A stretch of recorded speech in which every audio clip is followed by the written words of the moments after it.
J'ai peine à reconnaître cet endroit. C'est devenu un véritable repère de factions rivales, de mensonges et de démence. À l'extérieur, je vois des églises que l'on profane, des prisons pleines de pauvres diables, dont le seul crime est de ne pas être fanatique. Est-ce là cette république que nous avons décidé de créer?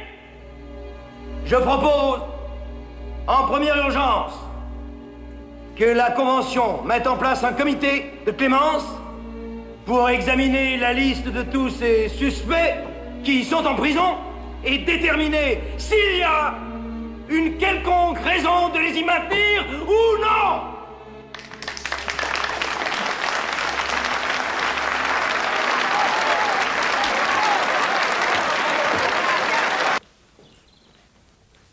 Danton pense qu'il est trop puissant pour être attaqué. Et si nous sommes maladroits, il aura raison. La surprise est notre meilleure, peut-être notre seule arme.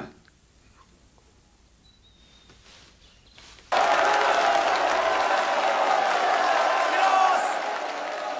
Vous êtes accusé, Danton, d'avoir été payé par les conspirateurs les plus fanatiques contre la liberté.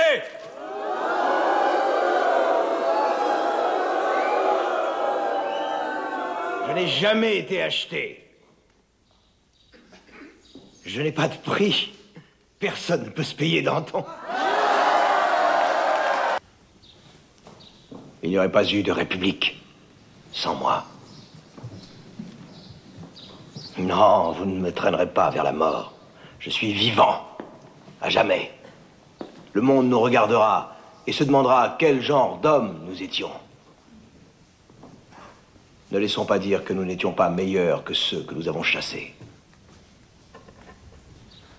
Nous sommes tous condamnés à mourir. Je connais cette cour. C'est moi qui l'ai créée.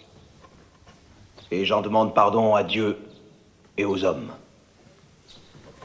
À l'origine, elle devait être, non pas le fléau de l'humanité, mais un rempart. Une dernière instance contre le déchaînement des fureurs, de la brutalité et de la peur.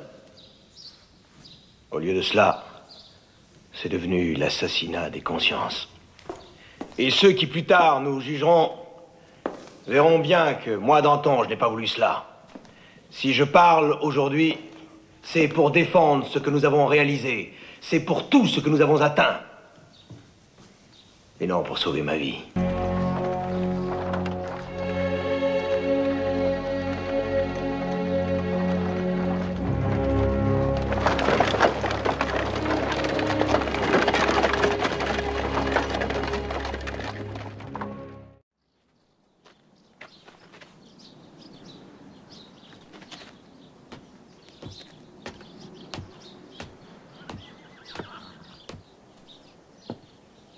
Tu montreras ma tête au peuple.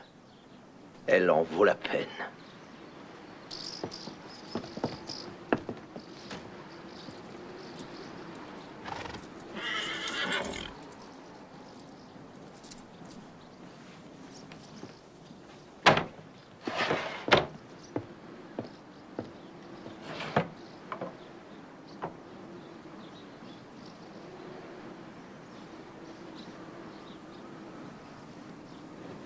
Maintenant.